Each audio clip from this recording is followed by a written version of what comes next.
मंत्री छगनराव भुजबळ साहेब म्हणाले की मराठ्यांना कदाचित माझा इतिहास माहिती नाही. कोण म्हणलं तुमचा इतिहास माहित नाही? भुजबळ साहेब, तुम्ही रस्त्यात बसून चौकावर बसून भाजी विकत होता. त्या भाजी विक्रेत्यापासून तुम्ही हजारो कोटीचे मालक कसे झाला याचा चांगल्या पद्धतीने इतिहास आम्हाला माहिती आहे. भुजबळ साहेब, तुम्हाला बाळासाहेब ठाकरेंनी रस्त्यावरचा उचलून नगरसेवक केला, आमदार केला, मुंबईचा महापौर केला. त्या बाळासाहेब ठाकरेंच्या विरोधात टी बाळू म्हणून तुम्ही किती खालच्या पद्धतीनं टीका करत होता हा इतिहास आम्हाला चांगल्या पद्धतीनं माहिती आहे.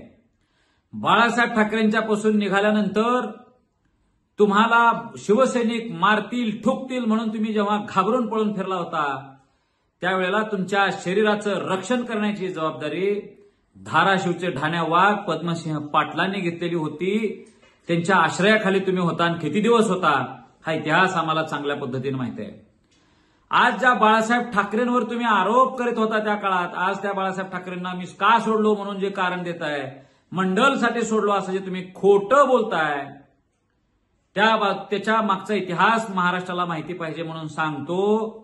ज्यावेळेस मंडल आयोग आला होता, मंडलवाले आंदोलन करत होते, हे भुजबळ साहेब कमंडलवाल्यांच्या बाजूला जाऊन बसलेले होते आणि मंडलवाल्यांच्या विरोधात रस्त्यावर गोमूत्र शिंपडलेले हे छगनराव भुजबळ आज म्हणतायत की मी बाळासाहेब ठाकरेंना ओबीसी आरक्षणासाठी सोडलो. काय भुजबळ साहेब, तुम्ही काय सांगताय? बर, मंडलसाठी मी सोडलो म्हणता आणि तो मंडलचं अंमलबजावणी, त्या आयोगाची अंमलबजावणी करणारा सुद्धा एक मराठाच होता. तुम्हाला काँग्रेस पक्षात घेऊन आमदार आणि मंत्री करणारा एक मराठाच होता, त्याचं नाव शरदचंद्र पवार.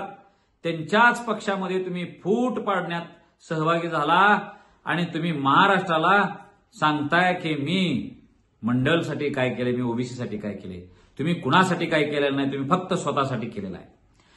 भुजबळ साहेब, तुम्ही तेलगी घोटाळा केला, तुम्ही जेलची हवा खाल्ली, त्यावेळेस तुम्हाला आधार देणारा सुद्धा एक मराठाच होता. भुजबळ साहेब, तुम्ही महाराष्ट्र सदन घोटाळा केला, त्या सदन घोटाळ्यामध्ये सुद्धा हजारो कोटी रुपये लाटले.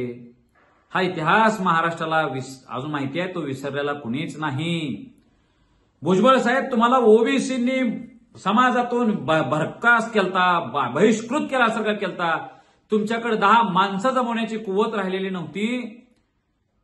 तुम्ही भ्रष्ट म्हणून महाराष्ट्रात जेव्हा सिद्ध झालेला होता मफलर किंग भुजबळ साहेब, तुम्हाला पुनर्जीवन सुद्धा मराठ्यांनीच दिलेला आहे. मराठ्यांच्या ह्या आंदोलनानेच तुम्ही पुनर्जीवित झालेला आहात. ज्या मराठ्यांनी तुमच्यासाठी एवढं काय केलं, आज त्यांची लेकरं 94ला हिरावलेला हक्क मागण्यासाठी रस्त्यावर आहेत. तुम्ही ह्या जातीच्या विरोधात दररोज सभा घ्यायलाय. पण ठीक आहे, तुम्ही आज जे ओबीसींचा मसिहा म्हणून पुढे यायला लागलाय ह्याच्यावर न कळत उपकार सुद्धा ह्या मराठ्यांच्या पोरांचे आहेत. भुजबळ साहेब, हा इतिहास महाराष्ट्राला नक्कीच माहिती आहे. छगनराव भुजबळ साहेब, तुम्ही किती जरी बोलला की मी असा आहे मी तसा आहे, तुम्ही ओबीसींचे मसिहा नाहीत. अरे, तुम्ही ओबीसींसाठी काढलेला एक GR महाराष्ट्राला सांगा, मी तुमची नोकरी करेन. 12 बलुतेदारांसाठी तुम्ही काय केला हे सांगा. भुजबळ साहेब, तुम्ही कशा पद्धतीनं संस्था कुठल्या एका समाजासाठी लाटल्या, किती कारखाने कसे घेतले हा इतिहास आम्हाला माहिती आहे. उघड करायचा नाही, सांगणार. भुजबळ साहेब, तुम्ही जे करू शकला नाही तसे अनेक महामंडळ करून घेणारा हा मराठ्यांचा योगेश केदार होता आणि ते करून देणारा मुख्यमंत्री म्हणून राहिलेला एकनाथ शिंदे हे सुद्धा मराठे होते. तुम्ही सगळं हे विसरताय. तुमचा इतिहास सगळा माहिती आहे. फक्त आज तुम्ही तुमची हरवलेली पब्लिसिटी पुन्हा एकदा पुनर्प्रस्थापित करायला लागलेला आहे आणि मराठ्यांच्या विरोधात करताय, ओबीसींची दिशाभूल करून करायला लागलाय. हा इतिहास नक्की कळल. ओबीसी आरक्षण न मिळालेलं असताना, एकही दाखला नव्या GR निघालेला नसताना सुद्धा तुम्ही आज महाराष्ट्रात बोंब ठोकत फिरायला लागला की ओबीसी आरक्षण गेलं, ओबीसी आरक्षण गेलं. यावर मी अधिक प्रकाश टाकेन, पण पुन्हा करीत.